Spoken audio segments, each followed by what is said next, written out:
8h40 sur BFM Business et sur RMC Découverte. C'est la matinale de l'économie qui continue. Matinale délocalisée depuis les 25e rencontres économiques d'Aix-en-Provence. On va débriefer l'actualité économique avec nos invités. Ludovic Subran, bonjour. Bonjour. Directeur des investissements d'Alliance, membre du conseil d'analyse économique. En face de vous, Mathieu Courtecuisse, bonjour. Président fondateur de SIA Partners, Raphaël Legendre. Et toujours à mes côtés, on attend Jean-Hervé Lorenzi, mais que je vois qui arrive sur ce plateau pour nous rejoindre. Venez, Jean-Hervé Lorenzi. En plus, il faut que je commence avec vous parce qu'on est quand même chez vous, ici aux rencontres économiques d'Aix. Une rencontre sous le signe du choc des réalités. Qu'est-ce que ça veut dire? Ça veut dire qu'une fois qu'on s'est pris un choc, il ne faut pas rester comme un lémurien face à des phares de voiture. Il faut bouger, trouver des solutions. C'est ça qu'on essaye de faire aujourd'hui, c'est d'avancer. Les trois mots-clés des rencontres d'Aix de 2025 qui sont très particulières. Je rappelle que nous avons 35 think tanks qui viennent du monde entier, un programme jeunesse qui est absolument géant. Enfin bon, on a beaucoup de caractéristiques assez nouvelles par rapport aux rencontres d'Aix. Les trois mots-clés sont le mot rupture. Je suis avec mon camarade là, il va pouvoir me confirmer, puis s'il ne confirme pas, vous demandez ça. On le vire, bien sûr.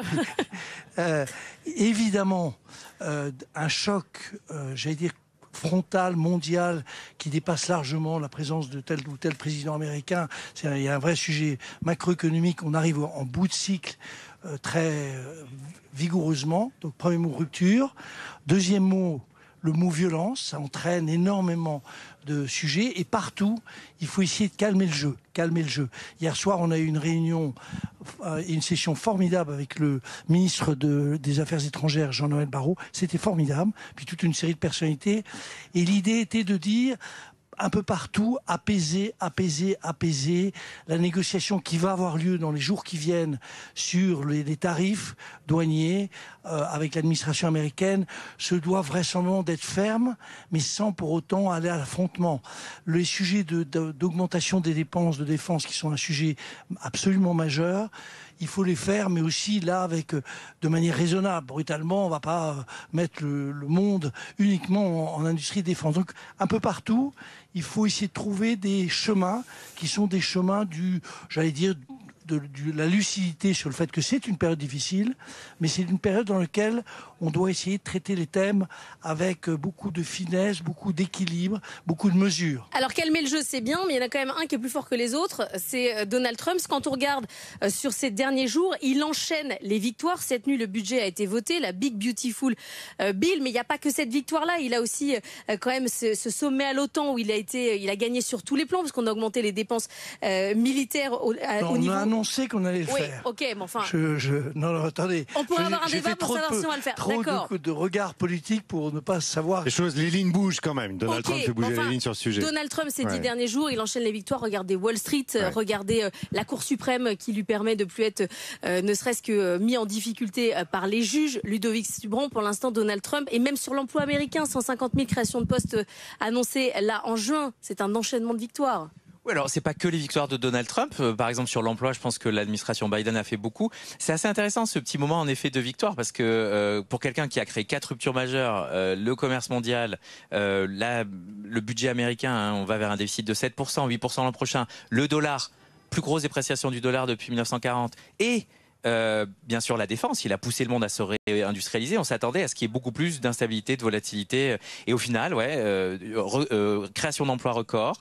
Il passe sa Big Beautiful Bill avec des choses qu'il a enlevées au grand espoir des Européens, notamment cette taxation additionnelle des entreprises aux États-Unis. Il a en effet des marchés qui vont très bien et pour lui c'est très important.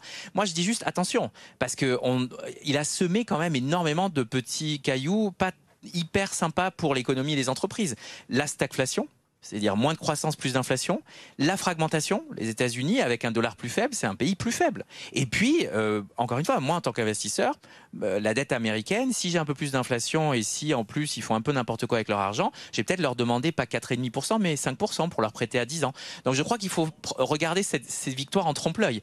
Il a quand même secoué énormément d'arbres et je pense pas que ça viendra sans coût pour l'économie américaine et les Américains. Et d'ailleurs, ça commence à se sentir. C'est-à-dire que le pouvoir d'achat, après les petits effets richesses, Encore une fois, hein, si la Fed coupe pas ses taux cette année, imaginez combien ça coûte de refinancer votre prêt immobilier. Donc je pense qu'il faut juste regarder ça en se disant bon, les marchés en ce moment sont hyper sympas, c'est avant l'été, ils sont shootés au rosé. Une grosse loi de dérégulation qui arrive aussi, qui est quand même plein de belles promesses pour l'économie américaine. Et puis il a vendu 15% de taxes pour les entreprises. Forcément que les marchés adorent ça. Après, attention, le pacte social américain et puis de manière générale le pacte mondial autour de la stabilité et du fait que les Américains étaient là quand il y avait des guerres et plus là. Donc ça veut dire que ça va pas se passer forcément de façon très sympa pour les prochains mois, quoi. Mathieu Courtecuisse, vous qui vivez aux États-Unis, ces entreprises américaines qui se sont pris, elles aussi quand même un choc, un moment de déstabilisation. Il y a eu ce moment d'euphorie, puis cette inquiétude sur est-ce qu'ils comprennent vraiment les flux économiques. Aujourd'hui, on est dans quel état d'esprit ? Je dirais que ça dépend un petit peu des secteurs, parce que dans le monde du consumer, de la grande consommation, il y a quand même pas mal d'inquiétudes en effet, avec une vraie difficulté à répercuter le tarif du tarif, c'est-à-dire les 10% à minima. Donc il y a une fragilité en fait dans le monde du commerce. À côté de ça, il y a des grandes attentes, comme le disait Raphaël, en matière de dérégulation. Et les milieux d'affaires ont été un peu surpris par l'enchaînement. En fait, c'est vrai que tout le monde attendait plutôt la dérégulation d'abord et la guerre commerciale ensuite. Bon voilà, donc il y a des grandes attentes, notamment sur la dérégulation financière. Il y a un élément très important aussi, c'est interdire aux États fédérés et aux comtés de pouvoir faire une régulation locale en matière de numérique. Et ça, ce sont des éléments qui sont très très attendus par les milieux d'affaires, et évidemment avec un regard très positif autour de ça. Sur le domaine bancaire, ça pourrait libérer du bilan bancaire à des niveaux incroyablement élevés. Et donc pousser la consommation par l'emprunt, pousser les emprunts immobiliers. Enfin, il y a des chiffres qui sont colossaux sur les futurs emprunts dans les mois à venir. Disons que ça peut relancer une partie de la machine de crédit. Ça peut aussi faire bouger le curseur entre la finance traditionnelle et la finance alternative. Donc il y a plein de conséquences qui seront liées à ça, qui vont être extrêmement intéressantes à regarder. Il faut aussi, il y a des grandes attentes en matière de déploiement de tout ce qui est infrastructure de crypto, le déploiement du stablecoin à grande échelle, notamment avec un focus sur l'Amérique latine. Et donc, tout ça va se mettre en place. Donc, c'est une nouvelle grille de lecture. Il faut apprendre à la lire. Et c'est vrai que c'est parfois difficile de mesurer l'effet papillon parce qu'à partir de une ou deux évolutions, les changements peuvent être assez astronomiques. On en parlait juste avant le plateau, effectivement, avec un écart surtout de rentabilité entre les institutions financières américaines d'un côté qui sont avec un ROE à 15%, et les banques européennes qui sont moitié moins, à 8%. Ça veut dire qu'après avoir semé le chaos, il y a 15, bientôt 20 ans maintenant après la crise financière, la puissance financière américaine est sur le point d'écraser le vieux continent, là, quand même. En fait, là, ça renvoie à la question du découplage réglementaire entre l'Europe et les États-Unis, que ce soit en matière de numérique, en termes de finance, en termes de pharmacie. Donc, tout ça fait que l'Europe, qui est totalement immobile en réalité aujourd'hui, et Trump, on est au début de l'histoire. L'ambition, c'est de neutraliser une partie des pays européens sur le plan politique, et à partir de là, faire de la Commission européenne un astre mort. Et donc, la question qui va être derrière, c'est comment l'Europe va s'ajuster. Et là, on a lentement pour l'instant. Et on a un point de rendez-vous assez clair le 9 juillet, avec de savoir si le 9 juillet et après, si l'accord commercial sera asymétrique ou pas. Jean-Hervé, vous partagez ce constat que l'Europe a fait le lémurien dans les phares, qui ne bouge pas et qui attend que la voiture lui arrive en pleine tête. On n'a pas ce moment européen où finalement on bouge. Je trouve qu'il faut, on partage tous cette opinion. C'est très difficile de juger jour après jour ce qui se passe. Ça, c'est le système Trump. On a l'impression que tous les jours, l'histoire se fait. Non, l'histoire se fait sur 5-10 ans. Et j'ai bien aimé ce que Mathieu a dit sur l'idée qu'on verra les conséquences. La rapidité d'exécution. Alors, attendez. On a quand même peut-être juste... on n'a pas évoqué un sujet qui est évidemment le fait que la dette mondiale, depuis 2007-2008, a explosé. La dette mondiale. La dette américaine est géante. Moi, je veux bien tout ce qu'on veut, mais j'ai appris dans mes cours, et j'ai même donné des cours sur l'impact qu'avait une dette. Ça peut arriver... À un moment, il y a trop de dettes. Il y a évidemment trop de dettes aujourd'hui. C'est un monde qui est totalement endetté. Alors, ça dépend combien vous avez d'investisseurs en face et de leur capacité à absorber la dette. Vous savez, juste un dernier mot, ça peut prendre 10 ans, ça peut prendre 15 ans, ça peut prendre 3 jours. Personne ne le sait.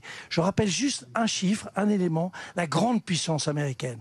C'est quand même celle des années 60, 70, etc. Puissance mondiale. Le 15 août de 1971, Nixon annonce la rupture de Bretton Woods. Il faut voir que les choses, elles vont jusqu'à une certaine limite. Il annonce, il y a des milliards d'euros de dollars qui sont créés partout, qui sont à Londres, et il annonce qu'on bloque. Je dis juste, et ça n'a rien à voir avec Trump en réalité, je dis juste que le monde va vers, j'allais dire, un mur qui est celui de sa dette. Alors nous, on parle beaucoup de la dette en France avec raison, en disant qu'elle est beaucoup trop importante, mais c'est un tout petit sujet par rapport à la dette mondiale. Ludovic Subran, trop de dettes, oui, mais s'il y a de l'épargne en face, le sujet c'est de pouvoir l'absorber quand même. Après tout a un coût. C'est le prix de cette dette, encore une fois. Ce qu'on a vu quand même depuis le début de l'année, c'est que les investisseurs se sont dit, attention, on va demander plus pour prêter aux États-Unis. Avec des adjudications qui parfois se passent pas toujours bien. Oui, alors ça, c'est vrai qu'il y a eu des petits moments de dislocation, mais ça c'est aussi dû au fait qu'il y a quand même la Banque fédérale américaine qui était un gros investisseur et qui est un gros détenteur de dette publique. On a d'ailleurs ça aussi en Europe. Le fameux quantitative tightening, ça se passe pas forcément de façon hyper propre pour laisser la main aux investisseurs privés. Moi, ce que je pense que ce que dit Jean-Hervé, et encore une fois, quand vous mettez un peu de barrière commerciale, vous mettez pas mal de déficit, il y a quand même de grandes chances que vous ayez plus d'inflation.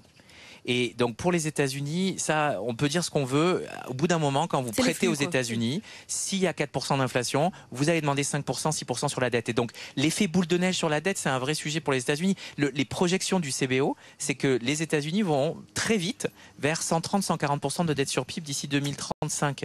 C'est quand même incroyable. Rappelez-vous, avec le privilège du dollar aussi, qui demeure la monnaie internationale. Oui, mais l'érosion du dollar, c'est aussi quelque chose qui est vrai. Juste, je voulais dire que j'étais très en accord avec ce qui a été dit. Nos grilles de lecture ne doivent pas être les mêmes que celles que nous avons connues. On rentre dans un monde qui n'a rien à voir. Deuxième sujet, est-ce que tu crois un instant, que le système qui existe aujourd'hui, dans une compétition entre deux immenses pays, la Chine et les États-Unis, vont rester dans le domaine monétaire équivalent à ce qu'elles sont aujourd'hui? Évidemment qu'à un moment, le yuan va être convertible. Évidemment que le yuan va être évalué. Évidemment que la stratégie américaine, qui aussi c'est essayer de faire baisser le dollar, va marcher. Mais on va rentrer dans une guerre des monnaies qui est évidente. Et est-ce que l'Europe sera partie prenante de cette guerre des monnaies? Alors et après, il nous faut 2 minutes pour parler du budget. L'Europe. Non, mais bien sûr, il faut aujourd'hui, l'Europe doit faire 3 choses. 1, repenser le budget commun. Surtout si on veut financer la guerre, il faut des eurobonds. 2, il faut internationaliser l'euro. Il faut aller avec sa petite sacoche. Donc des déficits, déficit de la balance des paiements. Ouais, bien sûr. Aujourd'hui, on est en excédent sur les biens, donc il faut faire quelque chose là-dessus. On peut pas rester là où on est. Et 3, avec Jean-Hervé. Non. Et 3, il faut absolument qu'on repense les systèmes de paiement. Ouais. On ne peut pas être aussi dépendant des États-Unis. Et ce que disait Mathieu sur les stablecoins, pareil. On ne peut pas laisser les Américains aller très très vite sur les stablecoins et le choix des cryptos qui est un choix de corruption ouverte. Et nous, avancer très lentement sur nos monnaies de banque centrale. Donc il faut faire ça très très vite. Vous me lancez beaucoup de pistes où je pourrais faire 1 heure par phrase, par débat. J'ai 2 minutes pour parler du budget. Alors côté français, François Bayrou a dit hier qu'il ne dirait rien avant le 14 juillet. Mais Raphaël Legendre, il a dit le danger est immense. Les mots étaient assez forts. On en est parfois quand même à réfléchir sur l'argent des dons. Est-ce qu'on ne viendrait pas sur la fiscalité des dons? Quand on en est là, c'est que vraiment la situation est grave quand même. Oui, on a publié au journal officiel la semaine dernière, je crois, un don de 45 € d'un contribuable français qui a donné pour la dette, effectivement. Alors le problème, c'est le hiatus entre le constat extrêmement lucide que fait François Bayrou depuis la mi-avril, qui ambiance un peu l'opinion publique sur le fait qu'on est dans le mur, et notamment face à notre dette. Ce que disait Jean-Hervé Lorenzi est très juste et d'autant plus vrai en France. Le problème, c'est quelles voies et moyens pour répondre à ce mur de la dette. Et là, malheureusement, le roi est nu. C'est-à-dire que François Bayrou, il n'a pas de majorité à l'Assemblée pour faire passer son budget. Le socle commun est lui-même en train de s'effriter sur sa base et on attend de voir d'ici le 15, 16, 17 juillet. Donc il va rien se passer, le gouvernement les va propositions. sauter. Il va pas rien se passer parce qu'on doit tenir la trajectoire qui sera de 5,4 à 4,6% l'année prochaine de déficit. C'est une marche énorme, c'est important, hein. Je veux dire, il y a un véritable effort à mener. On nous a promis 40 milliards d'économies, ce sera évidemment pas ça. On va avoir très probablement beaucoup d'impôts. François Bayrou l'a dit, hein, l'effort devrait être partagé par tous les Français. Eh bien, ce sont des hausses d'impôts très probablement qui devront être partagées par l'ensemble des Français. Merci beaucoup à tous les 4 de m'avoir accompagné ce matin.